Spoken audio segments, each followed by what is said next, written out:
Hello, welcome to Learning with My Friends. I am William, and I will be sharing with you some stuff that I've learned. Recently, me and my friend decided, hey, let's make a video game. And I decided to get on Blender and try out their game engine. So I watched a few videos and I learned a few things. And so I'm going to share with you guys what I've learned. So the first thing we're going to do is create a character that you can move around with. So let's go ahead and go into Blender game. And our character is going to be really basic. It's just going to be a square. Why not? So let's go ahead and make a little environment, so a floor for him to walk around on. Add a plane. And I forgot to snap it. Now, let's just Control-C that. Undo, undo. My favorite button, undo. So spacebar, snap, cursor to center. Actually, I learned something too. So if you accidentally click out like that, if you hit Shift-Z, puts your cursor in the middle, and it sets you up around the cursor like that. That's pretty cool. So I learned that. That's pretty neat. So let's go ahead and add a plane, and that'll be our ground that we walk on. And let's go ahead and shrink our guy up a little bit. Yeah, that looks good. So first thing we're gonna do is make him walk around. Get him about there. Let's bring up our little window. Go into our logic editor. So logic editor is where we're going to be putting in, I guess, logic cubes or something. So they got sensors, controls, and actuators. Yeah, pretty cool. So here's our guy. We want him to walk around. So we're going to use our keyboard as a control to move him around. So we want him to go forward. The best way that I was taught how to do this was you're going to use your local access. So you got your global, and you got your local, which is the character, the way that your object is actually looking.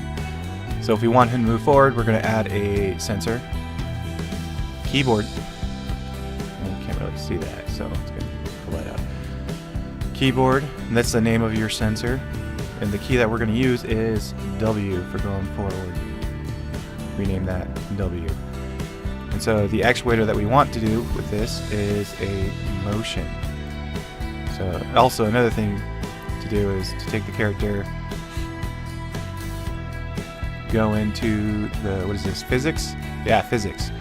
So in physics, this is the, I guess, the attribute they're going to give everything. Like right now, this is just a static. So it's just going to be there, and you're going to interact with it, and that's pretty much it. Like, you land on it. Static. I want my ground to be static. I want my character to be a character. There we go.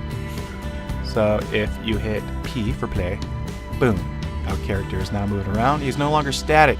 So if he gets hit by something, he'll move. Pretty cool. So let's go ahead and give our character the ability to move forward. So we got the sensor over here, which is our W. Then the actuator, which is going to be motion. We're going to select from simple motion to character motion. So make sure that this little box here is marked gray. That way it moves on its local axis, not global axis. So we want to move forward, which would be positive Y. So we're going to go 0.2. I practiced with that a little bit. 0.2 seems to be a good speed. Still seems kind of quick, but that should be good. We're going to take this little dot here, and we're going to connect it with that other dot. And now what it's going to do is it's going to create a controller. These controllers can make it to where you can add multiple sensors to one actuator, or have multiple sensors to multiple actuators, or have one sensor to multiple actuators. I hope I'm saying that word right. Actuators.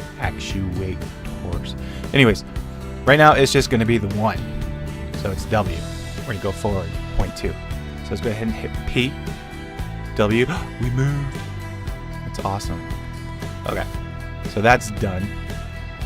Now we're gonna make it to where he can actually strafe. I want him to move left and right. So we're gonna add in some more. Where is it? Keyboard. And another motion. So I'm gonna do this about, what was that? 1, 2, 3, 5, 4. I can count. 4 more times to give him motion. So I'm going to do that really quick.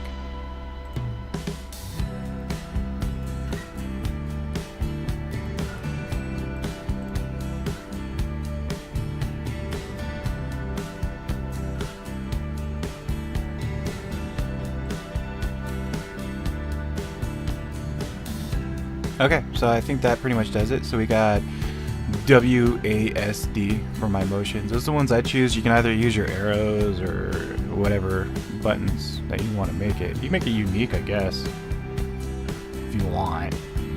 Anyways, so I got my key W, and my motion will be going forward, so it's on the positive Y action. I should probably name that. So move forward. Then we got our A button, which will make us strafe left. So let's go ahead and do that. Motion left. Then we got our S, which will make us do the motion backwards, which is a negative 0.2. Motion back. By the way, going left would be negative 0.2 on the x-axis. So that way. Yeah.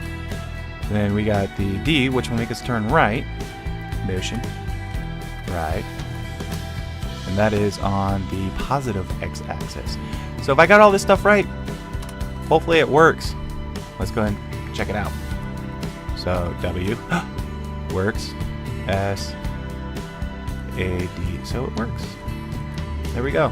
So now we can move around in our little world with our cube. Pretty spiffy. I like it. So now we can like make a little maze and have our guy go through it. So doesn't that seem quick? I don't know. Alright, one more thing to do with the motion, which is pretty cool, is the jump button. I don't know if you saw that down there. So it has the jump there. So we're going to have that motion in. That one is normally the space bar.